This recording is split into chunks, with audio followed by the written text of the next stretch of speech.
Welcome everyone to another edition of Dojo Live. This is our 200th episode today. Very excited to have you with us. And I have my co-hosts with me. I have Laura. Laura is not with us. I have Kim, who is in Hermosillo, and Carlos is in Mexico City. And I am in Phoenix today, Phoenix, Arizona. And we have our guest, Erin Kopp. Did I get that right? Yep. Erin Kopp from VisaHQ. And we're excited to talk with you today. Erin, would you please introduce yourself to the audience? Tell us who you are and a little bit about yourself. Thanks. Yeah. Hi, everyone. I'm Erin Kopp. I'm with VisaHQ. Really excited to be here today. So I am the Global Strategic Partnership Manager at VisaHQ. So that means I work with our corporate clients as well as industry partners to help streamline the passport and visa industry and bring it into the modern era, which we'll talk more about today.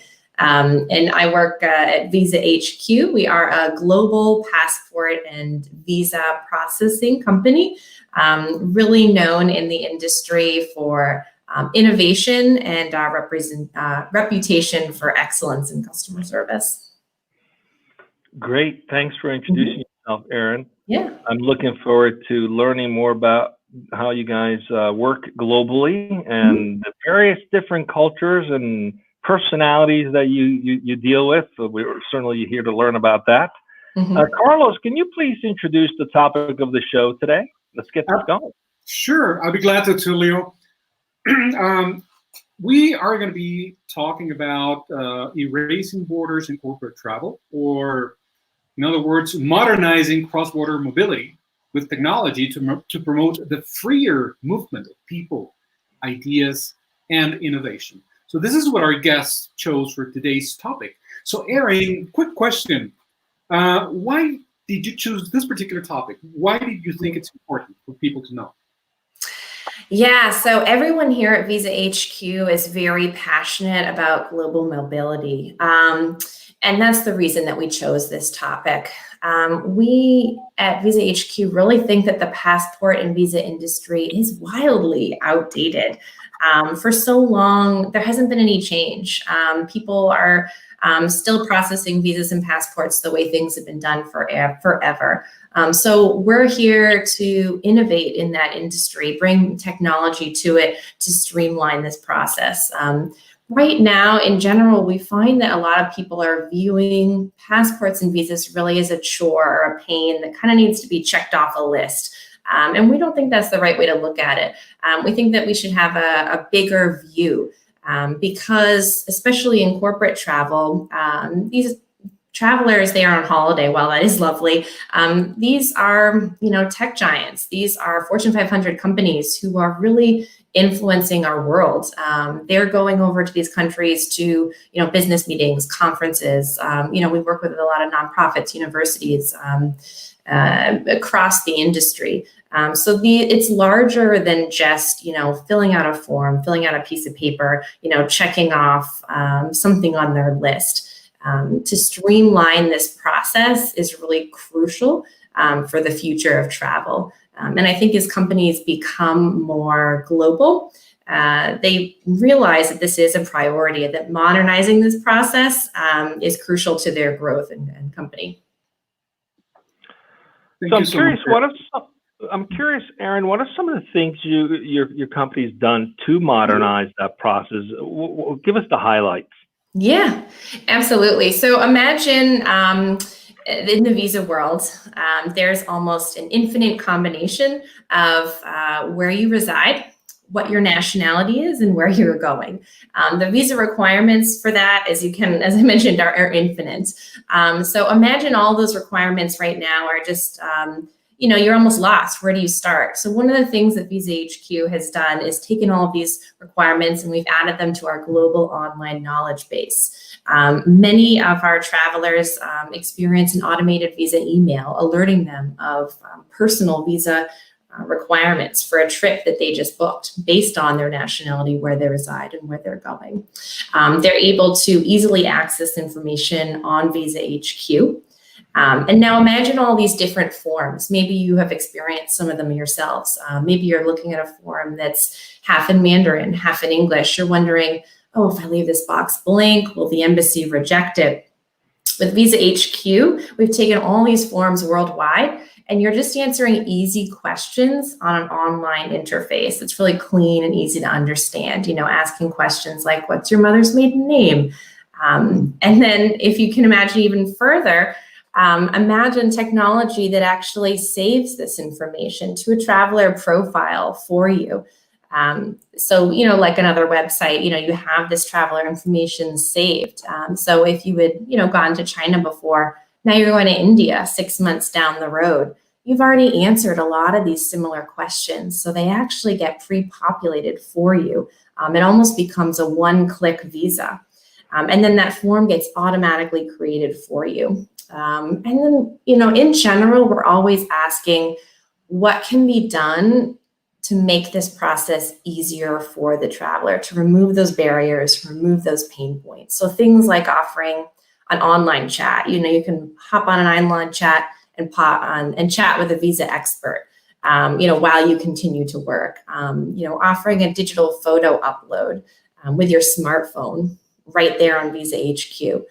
That's huge. I mean, a lot of our travelers are still going to the post office or, going out to get a photo taken. That's a huge waste of time, especially for these large organizations that really put a lot of value on their employees' time. So that's kind of some of the highlights of, how we've streamlined and modernized this process. I think this idea of convenience and streamline is great, and it's amazing. Yeah. But I tend to be a control freak. And I'm sure this is a question that comes up a lot, obviously, even with the government entities, of course. Mm-hmm. Where does security come into play? It sounds nice, it's convenient, it's streamlined, but how do you maintain security in such a delicate matter? Yeah, I mean, as you can imagine by the nature of our business, data security is extremely important to us. We're handling people's personal data on a regular basis. So we are regularly audited by third parties in the industry.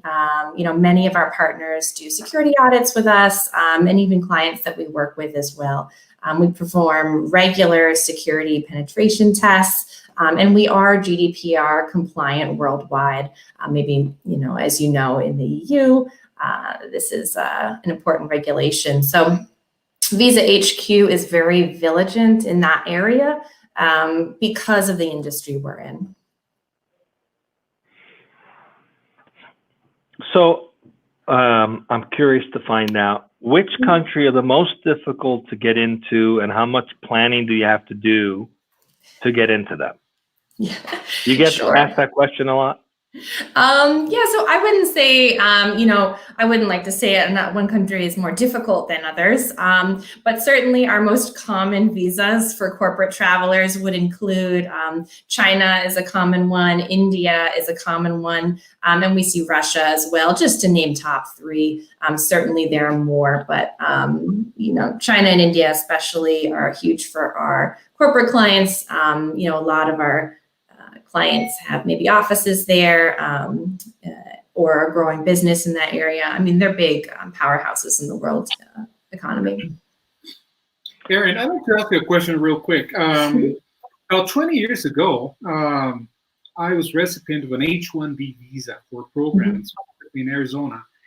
And back then the process was very, how can I say this? Very streamlined. It was really, you get all this, you hear all this talk about how difficult it is, blah, blah, blah. But because I was petitioned by this institution, it's very, not easy, but it was very seamless, very streamlined, very, I experienced no hassle at all, other than the meantime. So, but, in 20 years, things have obviously changed a lot. Yeah. So in that sense, from your perspective, what do you think is the most, and I'm referring specifically visas into the U.S., people either in Mexico or similar countries, Latin America. What would you say would be the most challenging part for, because of these rapid changes, and also I need to mention this, or I feel compelled to mention this. You know, there's a political element in your political views in why visas should be granted or not. So what is the most challenging aspect in order to keep abreast of your industry and in your platform? Yeah, that's a great point. And at VisaHQ, you know, I'm talking a lot about technology because it is at the forefront of our mission to innovate and make things easier for the traveler. But at VisaHQ, we have the other side of the coin, which is people and expertise, right? So we know that for technology to work its best, that it needs to be backed by these people and expertise. So we've been in the industry for over 15 years. So that's relationships with embassies. You know, that's experience that our team has in the industry. And that's, you know, hard to replace. So we have seen, you know, others out there try to, you know, use the technology that we've come up with or create it their own, but they aren't able to maintain it because, as you mentioned, visas are very political and they change at the drop of a hat. So being able to maintain and stay on top of those changes, you know, requires our team around the world to be able to update you know, our global knowledge base and as well as keep travelers abreast of any changes. So that's a great point. And it does, I think, bring a point to technology in general. I think companies can probably relate to this around the world, that I think moving forward, the companies that will be most successful will be finding this balance between technology and people. And bringing those two to move forward. And that's something at VisaHQ that we've really worked on to find that balance because it is very applicable in this situation. Okay, so real quick, just want to quickly recap. So you are selfie generation proof. I love that, right? No need to go to the post office or the wherever you get the little pictures taken care of it, you upload it. And you are personalization focus, right? So remembering who I am, not have to repeat myself over and over. So when are you guys going to offer the service for the DMV? Oh, the DMV, yeah. Well, that's a great metaphor for the visa process, right? You know, outdated, painful, annoying. Yeah, absolutely. So I'm curious, Erin, to learn, you know, what's it like when some, I mean, we'd love to hear stories, right? So any interesting stories of someone who got a visa, ended up in a country, got in trouble? I mean, do you guys assist with that kind of thing? Please share some fun stories, some that we want to hear them for sure. Fun or not fun? Yes. I mean, it's not fun when it happened while it was happening, but it's fun to talk about them afterwards. So I'm just curious, like, and what role do you guys play when that happens? Someone gets visa, they're in another country, they're in trouble, something goes wrong. What happens? You know, do you guys play any role in supporting them? How does that work? Any stories around that? Oh, absolutely. So VisaHQ, we actually have the highest visa acceptance rate in the industry. We're at a 99.91% success rate, which is extremely high. And before I tell all these crazy stories, I will just talk about that because it's that combination again of that technology which automates everything, and then having those people, you know, double check for typos, things like that, human elements. But because our success rate is so high, a lot of the stories I hear, sadly, are from like travel managers who come to me, something's happened, right, at their company.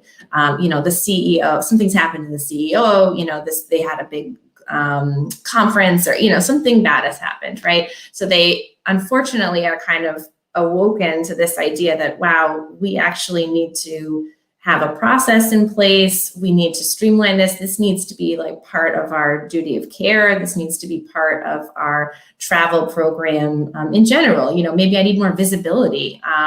You know, that's something VisaHQ offers that when it's just kind of left open, you know, travel managers don't have. So I hear a lot of these stories when they, you know, initially kind of come to me to talk about, well, what are the benefits?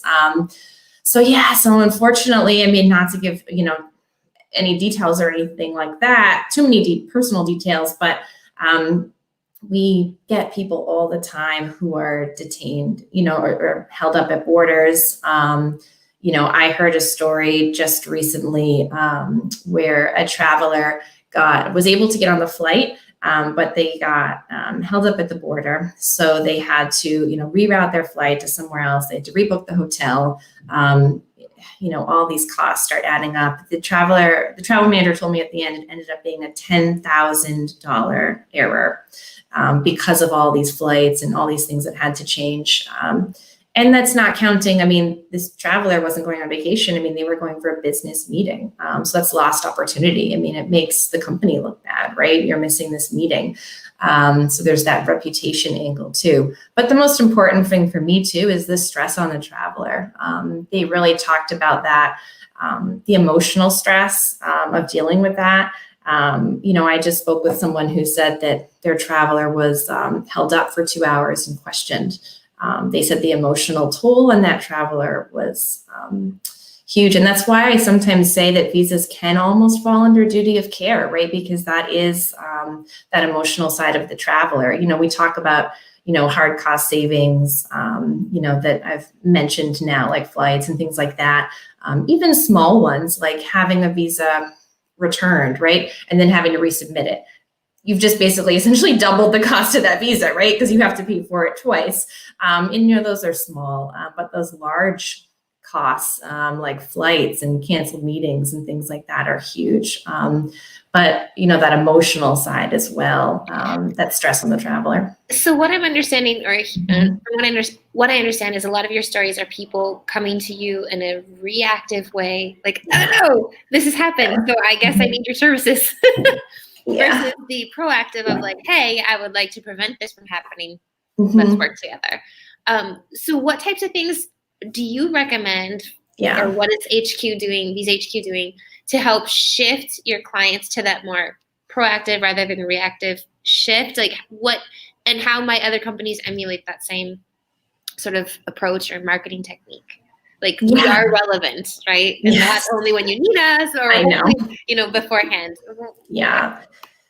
Yeah. So, we work with a lot of our industry partners, TMCs, things like that. And the account managers, I partner with a lot of account managers within that to talk to their clients to be able to bring attention to this before one of those emergencies happens, right? Because you don't want to be coming to VisaHQ at a time when, like you said, your CEO got held up and questioned, on the way to a business trip, it was a horrible experience and now they're upset with your travel program. That's an experience everyone wants to avoid. We want to avoid that, right? So we really work with our industry partners to be proactive. That's something VisaHQ really focuses on. An example of that is proactive visa email alerts. You can enable those with many of our partners, right? So your travelers know in advance when they book a flight, wherever it is international, they'll get their documents, required documents emailed to them, so they know exactly what they need. We have reminders with passports too, like that it needs to be within 6 months of expiration date, 2 blank pages, things like that. That's really easy to forget and can completely derail a trip. So we're really focused on being proactive that way, talking to travel managers in advance, and there's a lot of changes coming down the pipeline. I know in the EU, they'll be they'll be requiring the ETIAS in 2011. So it's important to kind of get these things in place now because things change at the drop of a hat and you don't want to be reactive, like you said. So Erin, something's come up for me that I want to ask. Historically, at least from my own experience, every time I've gotten a visa internationally, it's been tied to a trip that's coming up, right? And I've often asked myself, it'd be so nice to actually have profiles of individuals that are expected to travel pre-set up. Is that possible today, where a company can come and say, these 100 people, 200 people, however number apply, they're going to be traveling to the following countries. We don't know when it's going to happen, but it's likely to happen over the next 2 years. Or is that possible to proactively set up visas well in advance before you even have a travel booked, so that these individuals could have a lot more freedom to do, let's say, last minute travel, for example, which is impossible to do in most cases. I had to go to Russia last year and I needed to be there in 3 weeks. And they were like, no, we need 6 weeks to get your visa. And it came the day before I got on the plane. It was very stressful to do it that way. And I'm like, there's got to be a way to plan for this in advance. Does that exist? Is there a direction moving? Is it a direction that countries are moving towards? Is this something you guys facilitate? What do you think? Yeah, no, that's a great question. And it really is going to depend on the country, right? It's going to depend on your nationality and where you potentially want to go. And, you know, I certainly have learned a lot from working in this job, but I don't pretend to be a visa expert myself. So it's really going to kind of depend on those details. However, yes, that's absolutely something you can do if it's allowed by the country and your nationality. And what we really encourage travelers to do, or travel arrangers or travel managers within the company, is use VisaHQ as a strategic resource. You know, we know that you don't want to be a visa expert. Visas are wildly complex and changing it all the time. You know, we're here to be the experts for you. So what we do with all of our clients is we create a personalized global URL with their company logo. So it's really personalized to the company. And that is your sort of one-stop shop for all of your visa questions. So in this case, yes, if a travel manager knows that, hey, you know, we're going to have a conference in India, you know, sometime within the year, we don't know when, you know, they can use VisaHQ, you know, go online, look at the requirements, sort of start to prep. We also have account managers, again, talking about the technology people aspect, who work directly with our clients. So with something like this, you know, they could reach out to us and say, hey, yeah, we do have sort of some power travelers who are probably going to be going to these locations. You know, can I proactively prepare for this? What can I do? That's a great, you know, personalized human element. You know, or again, like we have a conference coming up. Here are all the nationalities. Here's where everyone's coming from. I just want to get an idea so that we can, you know, work together to make this go smoothly. So yeah, absolutely. I mean, again, we're all about being proactive. Anything we can do to streamline the process and make it easier, that is what we are about. I wanted to get back to your tagline. You have this question of modernizing cross-border mobility with technology. And you say to promote the freer movement of people, which makes a lot of sense, right? That's tangible. But you also tacked on there the freer movement of ideas and the freer movement of innovation. So could you touch on what you mean by that? Elaborate a bit more what travel means to ideas, what travel means to innovation? Yeah. So it really comes back to the types of clients that we work with. We work with clients across every industry, which is part of what makes my job so interesting. You know, I'm talking with travel managers literally in every industry because everyone travels, and you know, their ideas are being spread around the world. I mean, that's in corporate travel. Again, as I mentioned, you know, this isn't usually vacation travel, right? And we do offer that as well, but specifically focusing on corporate travel. These are travelers that are going over there to speak about innovation, you know, to meet with, you know, future clients. I mean, they're shaping the world. I mean, we work with, you know, tech giants, Fortune 500 companies, again, across every industry, nonprofits, you know, spreading their mission around the world. So it's not just about the people, right? Of course, we're moving those people from country to country, but it's bigger than the people alone. And that's something we really feel passionately about. Right. And I think that's a really beautiful message, especially I find it interesting that if I did my homework correctly, VisaHQ was established in 2003, right? Yes. Which is 2 years, less than 2 years, I guess, after the September 11th attacks, which of course I'm sure created this huge, I would imagine, I was very young and in college, so, but I imagine there being this huge impact on things like visas. And we have this ebb and this flow that's constantly happening right now Right now, what's happening is this concern of illegal immigration, which is really one of those hot topics. And so I think it's beautiful in the sense that in a way, I mean, borders are necessary, right? Each country has its independence and its ability to self-manage, but it's this beautiful essence of this erasing it, because things like ideas and innovation, right, are worth spreading. Absolutely. No, I mean, you said that perfectly. And it is part of our mission, right?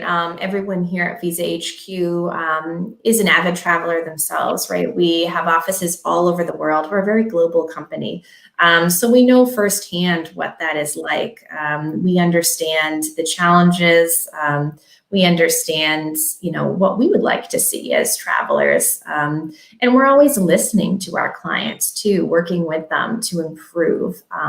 Because we've been around for over 15 years and we've innovated in the space, but innovation doesn't stop today. We're not just done innovating, right? I mean, this is going to be forever. We work with a lot of companies who want to future-proof their travel program. Because we have this history of innovation, they know that working with us, they'll get continued innovation. It's just part of our company culture.